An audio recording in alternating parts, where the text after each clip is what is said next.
from Jamia.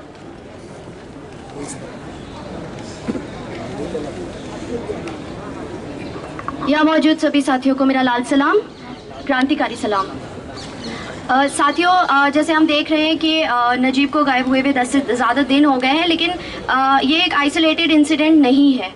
इससे पहले भी अटैक्स हुए हैं और ये अटैक्स एक पर्टिकुलर पैटर्न है जिसको फॉलो कर रहे हैं। अगर हम ध्यान से देखें, दादरी लिंचिंग से लेकर के रोहित वेमुला के इंस्टीट्यूशनल मर्डर तक और अभी नजीब का डिसअपियरेंस, इसमें हम लगातार ये देख रहे हैं कि एक नेक्सस है और शुरू से लेकर इंस्टीट्यूशंस, हमारे यूनिवर्सिटीज़ का एडमिनिस्ट्रेशन, पुलिस और गवर्नमेंट तो ऑब्वियसली, एंड उसके बाद मीडिया हाउसेस तक भी एक पर्टिकुलर लैंग्वेज बोल रहे हैं जो एक नैरेटिव है, लगातार इस्लामोफोबिया का नैरेटिव है और मुस्लिम्स को टारगेट करने का एक नैरेटिव है जो लगातार चल रहा है। और हमें ये भी समझना होगा कि ये जो नैरेटिव है ये अकेले बीजेपी या आरएसएस लेकर के नहीं आए हैं। ये एक नैरेटिव है जो शुरू से बहुत पहले से बिल्ड हो रहा है और लगभग सारी की सारी political parties across the board they have subscribe to this narrative, जिसमें एक पर्टिकुलर जिसमें मुस्लिम को ब्रांड किया गया है, फॉल्सली ब्रांड किया गया है और उनका विच हंटिंग का एक पूरा माहौल तैयार किया गया है।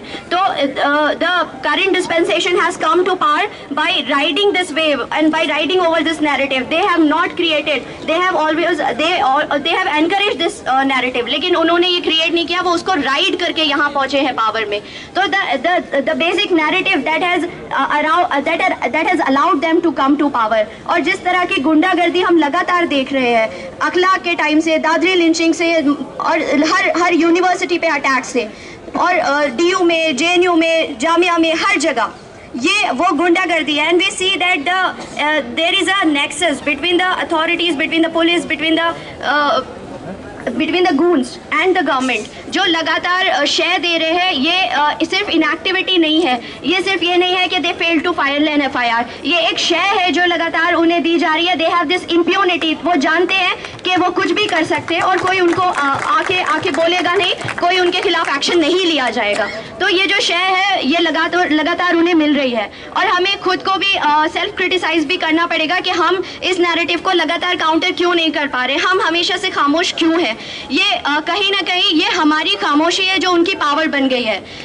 Silence is not an option now, we have to, जो स्ट्रगल्स है, जो पीपल्स स्ट्रगल है, जो सड़कों पे लगातार चल रहा है, उसको हमें ज्वाइन करना होगा, क्योंकि इसको हम एक माइनॉरिटी विच हंट, मुस्लिम विच हंट मान करके रिकॉग्नाइज करते हैं और इसे हम एक कम्युनल अटैक मानते हैं। It is because this student was a Muslim, that is why he was attacked. उसके बाद हम देखते हैं एक पर्टिकुलर पैटर्न, जैसे मैं पहले बोल रही थी कि एक पर्टिकुलर पैटर्न निकल के आता है जिसमें कि यूनिवर्सिटी एडमिनिस्ट्रेशन और पुलिस मिल करके उनको इंटेरोगेट करते हैं, उनकी फैमिली को इंटेरोगेट करते हैं जिन पे अटैक हुआ है या जिन पे लिंचिंग हुई है। जब किसी पे अटैक होता है या किसी की लिंचिंग होती है तो their first response is to find out कि उनके फ्रिज में कौन सा मीट था या वो पहले कहाँ रहे थे या इस तरह की चीज़ें। So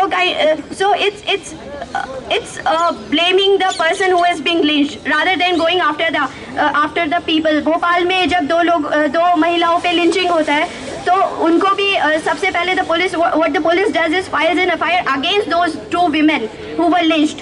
तो ये लगातार हम देख रहे हैं कि जो अटैक है सिर्फ ये मिली भगत का और कुछ जैसे गौ रक्षक जा रहे हैं गाँवों में लोगों को मारने पीटने के लिए या लोगों को डराने के लिए, तो उसमें police is also accompanying them at times.